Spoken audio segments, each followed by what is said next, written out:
el presidente del Consejo de Ministros, decretos de urgencia, estas legislaturas extraordinarias. ¿Cómo estás, José, ex oficial mayor del Congreso?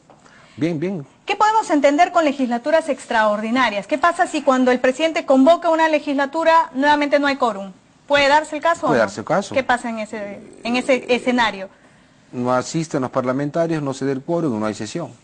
¿Y así nos la pasamos cuántas veces? Es posible. Han habido ocasiones que cuando los parlamentarios no asisten a las sesiones, se usan mecanismos persuasivos, digamos, para dar en principio ante la opinión pública a las personas que imposibilitan el normal desarrollo de las sesiones del Congreso.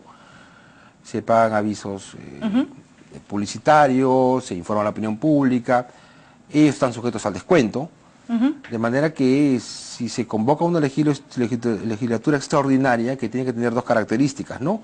Fecha de inicio y término y una agenda concreta, los parlamentarios pueden también no acudir y dar quórum. Hoy día el señor Cateriano mencionaba una palabra muchas veces, que es el tema de la cuestión de confianza.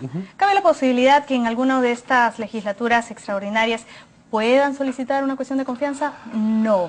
Las cuestiones de confianza, sobre todo en materia de lo que son informes al Pleno del Congreso, se pueden realizar en una sesión de Pleno del Parlamento, pero por otro lado tenemos una fecha límite para poder generar cuestiones de confianza y que generen a su vez un cierre del Congreso.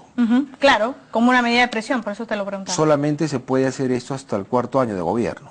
El 5º año ya no se puede cerrar el Congreso. Entonces, ya no hay tiempo. Ya no habría tiempo. Si se genera al gabinete que se niegue la confianza a un gabinete, también habría que interpretar, o al gabinete de Pedro Cateriano, habría que interpretar si la anterior, a Ana Jara, fue una censura a todo el gabinete o solamente a ella. Hay duda también de interpretación sobre eso. Ahora, ¿y cuál es el mecanismo para los decretos de urgencia? Bien. El Ejecutivo lo remite al Congreso de la República. ¿Esto quién finalmente lo evalúa? ¿Una Bien. comisión? Una vez que se publica el decreto de urgencia en el peruano, el Ejecutivo tiene un plazo hasta de 48 horas para remitirlo al Congreso. Y en el Congreso es la Comisión de Constitución quien evalúa este decreto de urgencia. Evalúa si temas como que si es que realmente es extraordinario, si es de interés. Si es extraordinario, si está dentro del marco constitucional, y tiene un plazo de 15 días. Al término del plazo de 15 días evacúa un informe, que puede ser favorable o puede ser contrario. Si es favorable, el decreto mantiene su vigencia. Si es en contra, derogado, ellos comunican al Ejecutivo, sale una ley derogando el decreto de urgencia que estableció el Poder Ejecutivo. Ahora, yo le preguntaba al doctor Ferrero, ¿cuántas derogaciones podemos tener, o derogatorias, perdón, podemos tener en lo que queda de este gobierno? ¿O nos la vamos a pasar los próximos meses en ese plan? Por eso, no existe una normatividad clara sobre el tema de los decretos de urgencia. No está definida la urgencia, no están definidos los temas por los cuales estos decretos deben emitirse, etcétera, etcétera. Pero este juego entre Poder Legislativo y Poder Ejecutivo, en un afán de querer derogar y derogar y derogar, pues yo no creo que se genere, ¿no? Eso generaría un clima total de ingobernabilidad. Pero tenemos la mayoría que es oposición ahora. Claro, tenemos una mayoría opositora que tiene que ejercer un control político, y lo que estamos hablando es parte del control político totalmente legítimo. Ahora, pero claro, hablando en un escenario como el de ahora, en el que la oposición dice no, que la mesa directiva tiene que remitir ese informe al Jurado Nacional de Elecciones con relación al congresista Llovera, que él no puede ya estar acá.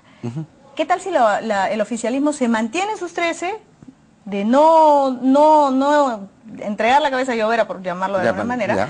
Y la situación sigue como está, no pasa nada. Entonces el Ejecutivo comienza a dar decretos de urgencia y es que los deroga el Congreso. Lo que tú manifiestas es un escenario posible, ¿ah?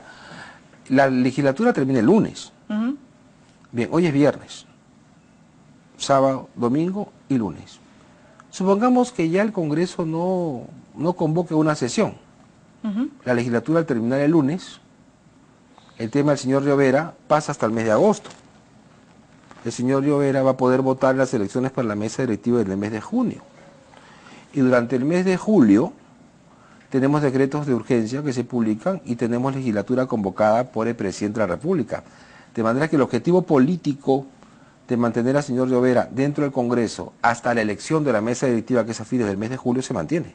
O sea que hubo un mal cálculo de la oposición. Podría yo entender, sí, que hubo un problema de timing, porque si esto se hubiera generado hace 10 días, el plazo del 1 de junio al 15 era lo suficientemente grande como para que el partido de gobierno ceda ante las presiones de la oposición. Pero se ha planteado esta circunstancia en un periodo demasiado corto, faltando 3 días para el término de la legislatura. Ahora, se ha cuestionado el papel de la presidenta del Congreso en este tema. Además tiene una moción de censura por este tema también. Va en camino. ¿Qué es lo que está pasando? ¿Cuál es tu análisis de estas críticas y de lo que se pueda venir con relación a esta moción? Yo creo que lo que ha faltado es muñeca política. Al interior del Congreso se mueven muchas fuerzas. Tenemos un parlamento fragmentado. No tenemos un parlamento con mayoría absoluta. Nadie es dueño de la mayoría en el parlamento y las mayorías van juntándose en función a los intereses políticos.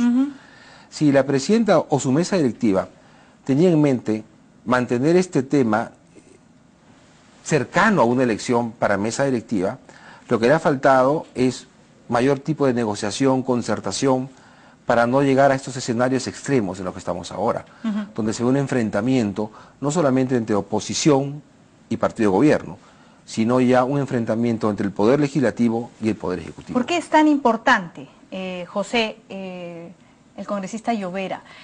La primera dama señalaba que su sorpresa, porque decía que todo esto lo estaban poniendo como en riesgo, ¿no?, la gobernabilidad, por un voto para Keiko, decía. Es que la lectura es la siguiente: si el señor Llovera, si bien es cierto, no pertenece a las filas de Gana Perú, pero los acompaña en muchas votaciones. Él, si sale del Congreso, automáticamente entra el accesitario del señor Llovera. Y él fue electo por las filas de Fuerza Popular. Entonces entraría un congresista a la oposición. A la oposición. Es decir, pierde un voto el gobierno y gana un voto la oposición. Y un voto puede ser el giro de 360 un voto es grados. Un voto, o sea... Con un voto ganó ¿quién? Comentábamos ahí en la sala de maquillaje que la presidenta del Congreso ganó por un voto la elección para su presidencia este año. Entonces conseguir un voto no es un tema que va, digamos, que es marginal. Claro, y la oposición que se ha quedado sin muchos integrantes, pues me imagino que hoy más que nunca valoran. Lo que tienen es que valorar Entonces, lo que les queda. El tema del señor Llovera, pues, en mi opinión, pasaría ya para el mes de agosto. Con lo cual, pues ya nuevamente tenemos un parlamento más fragmentado, porque hasta se modificaría la estructura de los grupos políticos y al interior del Congreso. Ahora, José, ¿usted ve casi entonces improbable de que, por ejemplo, luego de esta reunión que sostiene la bancada nacionalista en Palacio de Gobierno pueda tomarse una decisión finalmente con relación al congresista Llovera? Ya no hay tiempo. Ellos están evaluando seguramente cuáles son los mejores escenarios.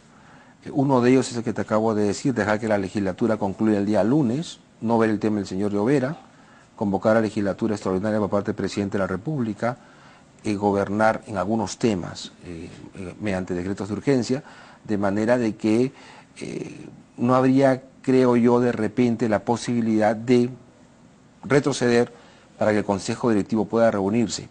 Ahora, si sucede esto a buena hora, porque el Consejo Directivo se reuniría, las cosas se calmarían y llegaríamos a un clima de estabilidad, y eso es lo que el país tiene que buscar, la estabilidad política.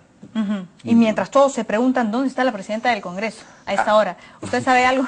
¿La ha visto por ahí? Me llamaron en la mañana y también dije lo siguiente: conmigo no está, pero seguramente esté evaluando las cosas y seguramente en el transcurso de las horas va a tener que salir a dar algún mensaje al país, ¿no? Claro, porque algo tiene que decir, ¿verdad? Porque todos los ojos están puestos sobre ella. ¿Cómo podría prosperar o no esta moción? Claro, y además el Congreso, creo que tanto la mayoría como la oposición tienen que tener una cordura, porque ante la opinión pública, ante el ciudadano que ve con expectativa este tipo de enfrentamientos, vulnera la imagen del Parlamento y siempre va a decir: ¿ves cómo están peleando los congresistas y no se ponen de acuerdo?